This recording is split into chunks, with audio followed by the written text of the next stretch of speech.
আজ থেকে মাত্র ৩ দশক আগে নীল এলইডির আবিষ্কার হয়েছে, কিন্তু এই আবিষ্কারের সাথে সাথে ইলেকট্রনিক্স জগতের চিত্র মুহূর্তের মধ্যে বদলে যায়।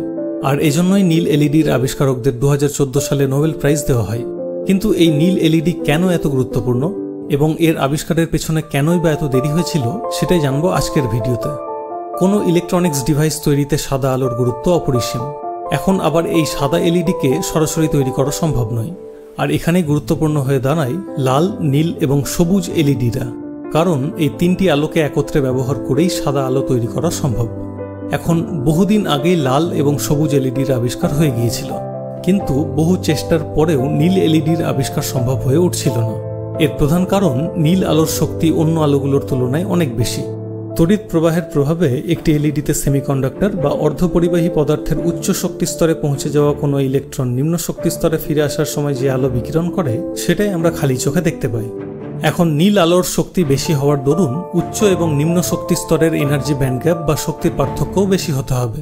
আর এই শক্তির পার্থক্য নির্ভর করবে সেমিকন্ডাক্টর পদার্থটির উপাদানের উপর।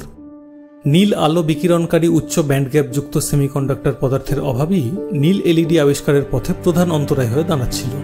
এরপর 80 এবং 90-এর দশকে জাপানি বিজ্ঞানী সুজি নাকামুরা, ইসামু আকাসাকি এবং হিরোশি আমানো গ্যালিয়াম নাইট্রাইড নামের এক যৌগের উপর নানা রকম পরীক্ষা নিরীক্ষা করে অবশেষে ব্লু এলইডি তৈরি করতে সক্ষম হন। এরপর স্মার্টফোন এবং কম্পিউটারে ব্লু এলইডির ব্যবহার বহুগুণ বেড়ে গেল।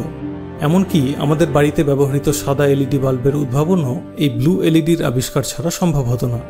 নীল আলোর এলইডির মতো আপনি আপনার আশেপাশে প্রকৃতির দিকে তাকালে দেখবেন যে নীল রঙের ফুল, ফল, পাখি বা জন্তুর সংখ্যা খুবই কম। কেন কম, সেই ব্যাপারে একটি ইন্টারেস্টিং ভিডিও আমি আগেই আপলোড করেছি। সেই ভিডিওটি দেখার জন্য ডান দিকের ভিডিওটিতে ক্লিক করুন। ভিডিওটি ভালো লেগে থাকলে সাবস্ক্রাইব করে দেবেন। আর এতক্ষণ মন দিয়ে শোনার জন্য অসংখ্য ধন্যবাদ।